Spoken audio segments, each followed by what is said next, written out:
ಶ್ರೀಸಾಮಾನ್ಯನೇ ಭಗವನ್ಮಾನ್ಯಂ, ಶ್ರೀಸಾಮಾನ್ಯನೇ ಭಗವದ್ಧನ್ಯಂ, ಸಾಮಾನ್ಯತೆ ಭಗವಂತನ ರೀತಿ.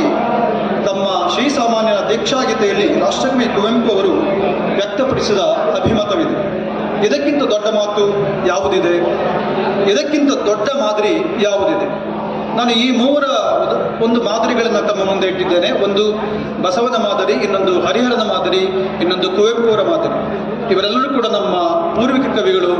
ನಮ್ಮನ್ನು ಸದಾಕಾಲ ಬರೆಯುವಂಥ ಘನ ಕವಿಗಳಾಗಿದ್ದಾರೆ. ನಿಜಕ್ಕೂ ಕವಿತೆ ಅನ್ನೋದು ಕಟ್ಟುವ ಕೆಲಸ ಅಲ್ಲ, ಹುಟ್ಟಿ ಬರುವ ಭಾಗ್ಯವದು. ಅದು ಏಕಾಂತದಲ್ಲಿ ಹುಟ್ಟಿಕೊಳ್ಳುವ ಪ್ರಾರ್ಥನೆ. ಕವಿತೆ ಈ ಕ್ಷಣದ ಹುಟ್ಟಲ್ಲವೇ ಅಲ್ಲ, ಅದು ಪಿತೃಗಳು ಬಿಟ್ಟು ಹೋದ ಉಸಿರಿನಂತೆ ಪುರಾತನ ಎಂಬ ನಂಬಿಕೆ ನನ್ನದು. ಇದರ ಮತ್ತೆ ನಾನು ಓದೋದಕ್ಕೆ ಇಷ್ಟಪಡ್ತೀನಿ. ಕವಿತೆ ಕಟ್ಟುವ ಕೆಲಸವಲ್ಲ, ಹುಟ್ಟಿ ಬರುವ ಭಾಗ್ಯವದು. ಅದು ಏಕಾಂತದಲ್ಲಿ ಹುಟ್ಟಿಕೊಳ್ಳುವ ಪ್ರಾರ್ಥನೆ. ಕವಿತೆ ಈ ಕ್ಷಣದ ಹುಟ್ಟಲ್ಲವೇ ಅಲ್ಲ, ಅದು ಪಿತೃಗಳು ಬಿಟ್ಟು ಹೋದ ಉಸಿರಿನಂತೆ ಪುರಾತನ. ಇದು ನನ್ನ ಕಾವ್ಯದ ಕುರಿತಾಗಿ ನನಗಿರುವ ನಂಬಿಕೆ. ನಾವು ಕವಿಗಳೆನಿಸಿಕೊಂಡವರು ಮುಟ್ಟಿದರ ಮುನಿ ಸಸ್ಯದ ಆಗಿರಬೇಕು. ನಿಮಗೆಲ್ಲರೂ ಗೊತ್ತಿದೆ, ಟಚ್ ಮಿ ನಾಟ್, ಮುಟ್ಟಿದ ಮುನಿ, ನಾಚಿಕೆ ಗಿಡ, ನಾಚಿಕೆ ಮುಳ್ಳಿನ ರೀತಿಯಲ್ಲಿ ನಾವಿರಬೇಕು ಅಂತ. ನಮ್ಮೊಳಗಿನ ಸೊಲ್ಲನ್ನ ಢಣಾಡಂಗುರ ಬಾರಿಸುವುದು ಬೇಡ. ಕವಿ ಓರ್ವ ರಾಜಕೀಯ ಪುಢಾರಿಯ ರೀತಿ ಮಾತುಗಳಿದ ಕೂಡಲೇ ಕವಿತೆಯ ಜೀವಸೆಲೆ ಕಣ್ಮರೆಯಾಗುವುದು ದಿಟ.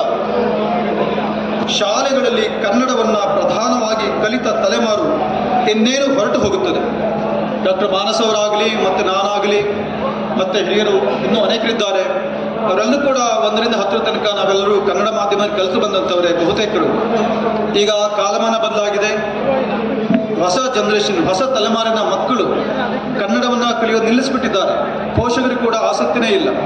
ನಾನು ಈ ಸಂದರ್ಭ ಕರ್ನಾಟಕ ಸರ್ಕಾರಕ್ಕೆ ಒತ್ತಾಯ ಮಾಡೋದೇನಪ್ಪ ಅಂತಂದರೆ, ಕನ್ನಡಕ್ಕೆ ಕಂಟಕಪ್ರಾಯ ಆಗಿರುವಂಥ ತ್ರಿಭಾಷಾ ಸೂತ್ರ ಪದ್ಧತಿ ಏನಿದೆ, ಕನ್ನಡ, ಇಂಗ್ಲಿಷ್, ಹಿಂದಿ, ಈ 3 ಭಾಷೆಗಳನ್ನು ಕಲಿಯುವ ಒತ್ತಡ ಎಳವೆಯಲ್ಲೇ ಮಕ್ಕಳಿಗೆ ಏನು ಬಂದಿದೆ, ಕನ್ನಡ ಮಕ್ಕಳಿಗೆ, ಇದನ್ನು ಈ ಕೂಡಲೇ ಅದನ್ನು ನಿಲ್ಲಿಸಬೇಕು ಅನ್ನುವ ಆಗ್ರಹ ನನ್ನದು.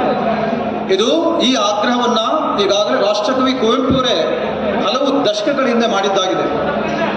ತ್ರಿಶೂಲದ ಹಾಗೆ ನಮ್ಮನ್ನು ತಿವಿತಾ ಇರುತ್ತೆ ಅವತ್ತು ಕೂಡ ತ್ರಿಭಾಷಾ ಸೂತ್ರ. ಈ ಕಾರಣಕ್ಕೆ ಇವತ್ತು ಹಿಂದಿ ಹೇರಿಕೆ ನಮ್ಮ ಮೇಲೆ, ಅದರಲ್ಲೂ ಈ ಸರ್ಕಾರ, ಕೇಂದ್ರದಲ್ಲಿ ಈ ಸರ್ಕಾರ ಬಂದ ನಂತರ ಹಿಂದಿ ಹೇರಿಕೆ ಬಹಳವಾಗಿ ಆಗಿದೆ. ಇಂಗ್ಲಿಷ್, ಹಿಂದಿ, ಸಂಸ್ಕೃತ ಈ ಒತ್ತಡಗಳಲ್ಲಿ ಕನ್ನಡ ನರಳ್ತಾ ಇದೆ. ನಮ್ಮ ಎಲ್ಲ ಪೋಷಕರಲ್ಲಿ ಕೂಡ ಕನ್ನಡ ಅನ್ನೋದು, ಕನ್ನಡತನ ಅನ್ನೋದು ಕಣ್ಮರೆ ಆಗ್ತಾ ಇದೆ. ನಾವು ಬರೆಯುತ್ತಿರೋ ಕವಿತೆಗಳು ನಾವು ಮಾತ್ರ ಓದ್ಕೊಳ್ಳುವಂಥ ಪರಿಸ್ಥಿತಿ ಬಂದಾಗಿದೆ ಈಗಾಗಲೇ. ಮುಂದಿನ ತಲೆಮಾರು, ಎಳೆಯ ತಲೆಮಾರು ಕನ್ನಡವನ್ನು ಕಲಿಯೋದನ್ನು ಈಗಾಗಲೇ ನಿಲ್ಲಿಸ್ತಾ ಇದೆ. ಹಾಗಿದ್ಮೇಲೆ ನಾವು ಯಾರಿಗೋಸ್ಕರ ಕವಿತೆಯನ್ನು ಬರೀಬೇಕು? ಯಾರು ಈ ಕವಿತೆಗಳನ್ನು ಓದ್ತಾರೆ ಅಂದರೆ ಕನ್ನಡ ಕವಿತೆಗಳನ್ನ ಅಥವಾ ದೇಶಿ ಭಾಷೆಯ ಕವಿತೆಗಳನ್ನು? ಇದು ಬಹಳ ಮುಖ್ಯವಾದ ಪ್ರಶ್ನೆ. ಈ ಕಾರಣಕ್ಕೆ ಒಂದು ತ್ರಿಭಾಷಾ ಸೂತ್ರವನ್ನು ತಿರಸ್ಕರಿಸಬೇಕಾಗುತ್ತೆ. ಕುವೆಂಪು ಅವರು ಹೇಳಿದ ಹಾಗೆ ಬಹುಭಾಷೆಗಳಲ್ಲಿ ದ್ವಿಭಾಷಾ ನೀತಿಯನ್ನು ಒಪ್ಪಬೇಕು. ಇನ್ನೊಂದು ಬಹಳ ಮುಖ್ಯವಾಗಿ, ಈಗ ನನ್ನ ತಲೆಮಾರಿನವರು 1ರಿಂದ 10 ತನಕ ನಾವು ಕನ್ನಡ ಮಾಧ್ಯಮದಲ್ಲಿ ಕಲಿತಂಥವ್ರು. ಈಗಲೂ ಕೂಡ ಅನೇಕ ಮಕ್ಕಳು ಕಲಿತಾ ಇದ್ದಾರೆ. ಅಂಥ 1ರಿಂದ 10 ತನಕ ಕನ್ನಡ ಮಾಧ್ಯಮದಲ್ಲಿ ಕಲಿತಂಥ ಮಕ್ಕಳು ಮುಂದೆ ಎಂಜಿನಿಯರಿಂಗ್ ಇರ್ಬೋದು ಅಥವಾ ವೈದ್ಯಕೀಯ ಇರ್ಬೋದು, ಇನ್ನಿತರ ಉನ್ನತ ಶಿಕ್ಷಣವನ್ನು ಕನ್ನಡ ಮಾಧ್ಯಮದಲ್ಲಿ ಕಲಿಯುವಂಥ ವ್ಯವಸ್ಥೆಯನ್ನು ಜಾರಿಗೊಳಿಸಬೇಕಾಗಿದೆ ಸರ್ಕಾರ. ಇದಕ್ಕೆ ಒಂದು ರಾಜಕೀಯ ಇಚ್ಛಾಶಕ್ತಿ ಬೇಕು. ಸನ್ಮಾನ್ಯ ಮುಖ್ಯಮಂತ್ರಿಗಳಿಗೆ ಆ ಇಚ್ಛಾಶಕ್ತಿ ಇದೆ, ಅದನ್ನು ಮಾಡ್ತಾರೆ ಎನ್ನುವ ನಂಬಿಕೆ ನನ್ನದಾಗಿದೆ. ಅಂಥ ಒಂದು ಇಚ್ಛಾಶಕ್ತಿ ಈಡೇರಿಸುವ ನಿಟ್ಟಿನಲ್ಲಿ ಕೂಡ ನಮ್ಮ ಎಲ್ಲ ಕವಿಗಳಿರ್ಬೋದು ಅಥವಾ ಎಲ್ಲ ಕಾವ್ಯಾಸಕ್ತರಿರ್ಬೋದು, ಕನ್ನಡಿಗರಿರ್ಬೋದು ಒತ್ತಡ ಹೇರಬೇಕು ಅಂತ ನಾನು ಕೋರ್ಕೊಳ್ತೇನೆ. ಇನ್ನು ಕವಿತೆಯ ಕುರಿತಾಗಿ 2-3 ವಿಚಾರಗಳನ್ನು ನಾನು ಹೇಳಿ ನನ್ನ ಮಾತನ್ನು ಮುಕ್ತಾಯಗೊಳಿಸ್ತೇನೆ. ದಯೆಯಿಲ್ಲದ ಧರ್ಮ ಆವುದಯ್ಯ ಎಂದು ಕೇಳಿದ ಬಸವಣ್ಣ, ಮನುಷ್ಯ ಜಾತಿ ತಾನೊಂದೇ ಒಲವು ಎಂದ ಆದಿಕವಿ ಪಂಪ, ಅದಕ್ಕೂ ಪೂರ್ವದಲ್ಲಿ ಕಸವರಮೆಂಬುದು ನೆರೆ ಸೈರಿಸವಾರ್ಪೊಡೆ ಪರ ವಿಚಾರಮಂ ಪರ ಧರ್ಮಮಂ, ಇನ್ನೊಬ್ಬರ ವಿಚಾರಗಳನ್ನು, ಇನ್ನೊಬ್ಬರ ಧರ್ಮವನ್ನು ಸೈರಣೆಯಿಂದ ಕಾಣೋದೇ ನಿಜವಾದ ಸಂಪತ್ತು ಎನ್ನುವ ಕವಿರಾಜ ಮಾರ್ಗಕಾರನ ಹೇಳಿಕೆ. ಇಂಥ ವಿವೇಕದ ಸಾಲುಗಳೇನಿದ್ದಾವೆ, ಅಂಥ ವಿವೇಕದ ಸಾಲುಗಳಿಗೆ ನಮ್ಮ ಸೊಲ್ಲುಗಳನ್ನು, ಸಾಲುಗಳನ್ನು ಸೇರಿಸೋದು ಬಹಳ ಮುಖ್ಯವಾಗಿದೆ ನಮ್ಮೆಲ್ಲ ಕವಿಗಳಿಗೆ, ನನ್ನಾದಿಯಾಗಿದೆ. ಇಂಥ ಮಾತುಗಳನ್ನು ನಾವು ನಮ್ಮ ಕಾವ್ಯದಲ್ಲಿ ಸೃಷ್ಟಿ ಮಾಡಬೇಕಾಗಿದೆ. ಹೊಸ ಶಬ್ದದ ಹುಟ್ಟಿಗೆ ಕಣ್ಣಿಟ್ಟು ಕಾದಿರುವೆ, ನೆರಕೆಯಿಂದೀಗ ಬೆಳಕು ಇಷ್ಟು ಮಾತ್ರವೇ ಕಣ್ಬಿಟ್ಟಂತೆ, ಸವೆದುದೇ ಮತ್ತೆ ತವಳಿ ಬಂದುದಾದಲ್ಲಿ ಅದ ಬಿಟ್ಟು ಬಿಡುವೆ ಅನ್ನುವ ಒಂದು ವಿವೇಕ ಕೂಡ ಬೇಕಾಗುತ್ತೆ. ಹಾಗೆಯೇ ಇನ್ನೊಂದು ಬಹಳ ಮುಖ್ಯವಾಗಿ ಅರಿಯಬೇಕಾದ್ದು, ಅದು ಪಂಪ ಇರ್ಬೋದು, ಕುವೆಂಪು ಇರ್ಬೋದು, ಇನ್ನಿತರ ಶ್ರೇಷ್ಠ ಕವಿಗಳಿರ್ಬೋದು, ಅವರೆಲ್ಲ ಬರೆದದ್ದು ಪರಿಪೂರ್ಣ ಅಂತ ಏನು ಅಂದ್ಕೊಳ್ಬೇಕಾದಿಲ್ಲ. ಇನ್ನೂ ಬೇಕಾದಷ್ಟು ಉಳಿಸಿ ಹೋಗಿದ್ದಾರೆ. ಪ್ರತಿ ಕವಿ ಕೂಡ ತನ್ನ ಜೀವಮಾನದಲ್ಲಿ ಒಂದಷ್ಟು ಕಾವ್ಯವನ್ನು ಸೃಷ್ಟಿ ಮಾಡ್ತಾರೆ, ಇನ್ನೂ ಬರೆಯಬೇಕಾದ್ದು ಕೂಡ ಉಳಿದೇ ಇರುತ್ತೆ ಅಂತ.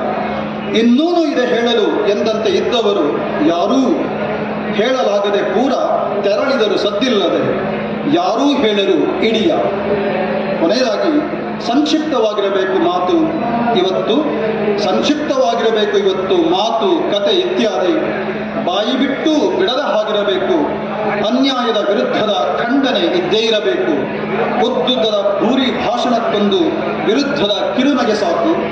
ಅಪಚಾರ ಎಸಗುವವರ ವಿರುದ್ಧ ಕವಿತೆ ಇರಲೇಬೇಕು, ಅಪಚಾರ ಎಸಗುವವರ ವಿರುದ್ಧ ಕವಿತೆ ಇರಲೇಬೇಕು. ಎಷ್ಟು ಸಂಕ್ಷಿಪ್ತವೋ ಅಷ್ಟು ಸಂಕ್ಷಿಪ್ತ, ಶಬ್ದದ ಪೋಲಿಸಲ್ಲ. ಇಷ್ಟು ಮಾತುಗಳನ್ನು ಹೇಳ್ತಾ ನನ್ನ ಒಂದು ಕವಿತೆಯನ್ನು ವಾಚನ ಮಾಡಿ ಮುಗಿಸ್ತೇನೆ. ಕವಿತೆಯ ಹೆಸರು ತುಂಬೆ.